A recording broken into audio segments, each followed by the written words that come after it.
Hello అండి అందరికీ welcome back to బండి సాయి డోలక్స్. ఏంటి ఈరోజు ఈ పిల్ల ఎక్కడ తీసుకొచ్చేసిందనే కదా మీరందరూ చూస్తున్నారు. ఏముందండి, కార్తీక మాసంలో ఉండే లాస్ట్ సోమవారం కదండి ఇది. శివాలయానికి వెళ్ళకుండా ఎలాగుంటాం. అది కాకుండా ఈ శివాలయానికి అయితే మేము ఎవ్రీ ఇయర్ కార్తీక మాసంలో ఖచ్చితంగా ఏదో ఒక వారంలో ఇక్కడికైతే మేము వస్తాము. ఫ్యామిలీ అందరూ వస్తాము. కాకపోతే ఏంటంటే ఈ ఇయర్ అయితే మాత్రం నేను, మా మావయ్య గారు అండ్ అలాగే మా చిన్నోడు వచ్చాము. యాక్చువల్గా రావడానికి అవ్వలేదు, ఆయన అయితే డ్యూటీకి వెళ్ళిపోయారు. ఇంకా మా అత్తయ్య గారు ఇంటి దగ్గరే ఉండిపోయారు. ఇంక అందుకని చెప్పేసి మేము ముగ్గురు అయితే వెళ్ళాము. చూస్తున్నారు కదా మీరే, గుడికి వచ్చిన తర్వాత ఇక్కడైతే అస్సలు ఖాళీ లేదండి. లాస్ట్ వారం కదని చెప్పేసి చాలా అంటే చాలా రద్దీగా ఉంది. మీరే చూస్తున్నారు కదా. ఫస్ట్ అయితే ఇక్కడికి వచ్చి స్నానాలు అవి చేసి ఆ తర్వాత గుళ్ళోకి వెళ్తారు. కాకపోతే మేము ఇంటి దగ్గరే స్నానాలు అవి చేసి వచ్చాము కాబట్టి మేము జస్ట్ ఆ గంగని తల మీద జల్లుకొని దర్శనానికి అయితే వెళ్ళిపోయాము. మావయ్య అయితే నీళ్ళు తీసుకొచ్చారు. నేనైతే చిన్నోడు పడుకుని పోయాడండి, వాడినైతే ఎత్తుకొని ఈ వీడియో అనేది తీసాను. మీరే చూస్తున్నారు కదా. ఇక్కడ అందరూ కూడా అలాగే స్నానాలు అవి చేసి అక్కడ నేను చెప్పాను కదండి, లాస్ట్ టైం కార్తీక పౌర్ణమి రోజు గౌరీదేవిని ఒడ్డున పెట్టి పూజ అది చేస్తారని ఒక వీడియో చేశాను కదా. అలాగే సేమ్ ఇక్కడ కూడా గౌరీదేవిని అనుకున్నట్టు ఒక ప్రతిరూపానికి తెచ్చుకొని అక్కడ పూజ చేసి దాన్ని సేమ్ యథావిధిగా అలాగే నీటిలో కలిపేస్తారండి. ఈ రోజు ఇక్కడ లాస్ట్ వీక్ కదండి ఇది.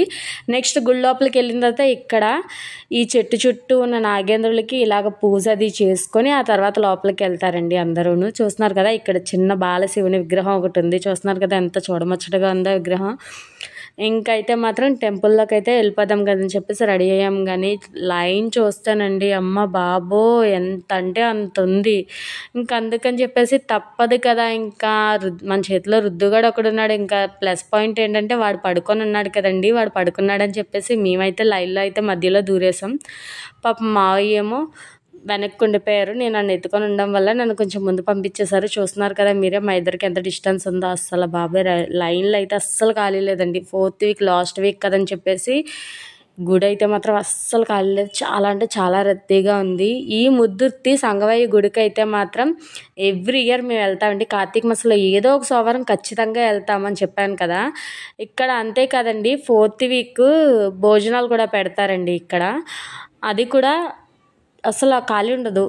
ఎంత అంటే అంతమందికి ఇంకా ఇన్ఫినిటీ అనమాట. మనం చెప్పడానికి అవ్వదు. ఇంకా ఇవన్నీ అయిపోయిన తర్వాత ఇంకా ఇవైతే నెయ్యి చెక్కీలండి. ఇవైతే మాత్రం మా వాళ్ళకి చాలా ఇష్టం. బట్ నేను ఎప్పుడూ తెలియలేదు, టేస్ట్ కూడా ఎలా ఉంటుందో తెలీదు. చూస్తున్నారు కదా మీరే, అసలు అయితే ఎక్కడ అయితే ఖాళీ లేదు. ఇంక ఇదంతా ఇలా ఉంటే మా చిన్నోడైతే మాత్రం నాకు ఐస్ క్రీమ్ కొంటావా సత్తావా అని అయితే కూర్చున్నాడు. ఇంకా తప్పదు కదండి, పిల్లలు అన్నాక ఐస్ క్రీమ్ అడుగుతారు కదా బయటకు వెళ్ళిన తర్వాత.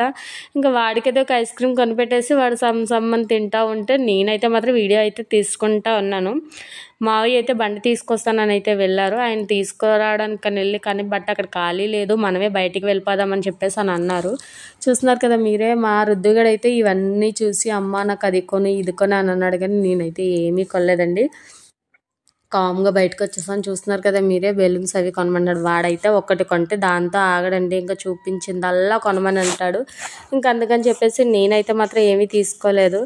బట్ ఇవి ఏంటో బాగున్నాయి కదా అని చెప్పేసి అలా చూసాము. బట్ మావయ్య లేట్ అయిపోతుంది తొందరగా రా అలాగే అన్నారని చెప్పేసి మేమైతే వెళ్ళిపోయాము. యాక్చువల్గా ఆడవాళ్ళతో వస్తే కొంచెం సేపు ఆగి ఏమైనా కొనుక్కోవడానికి అవుతుంది, కానీ మగవాళ్ళతో అది మావయ్యతో వచ్చాను కదండి, ఇంకా అస్సలు ఆగలేదు మావయ్య ఎక్కడానా. ఇంకా ఏంటంటే శివాలయంలో దర్శనం అయిపోయిన తర్వాత ఇక్కడ బయట ఉన్న మరిడి తల్లి గుడికి కూడా వచ్చి దర్శనం చేసుకొని వెళ్తారండి అందరూ.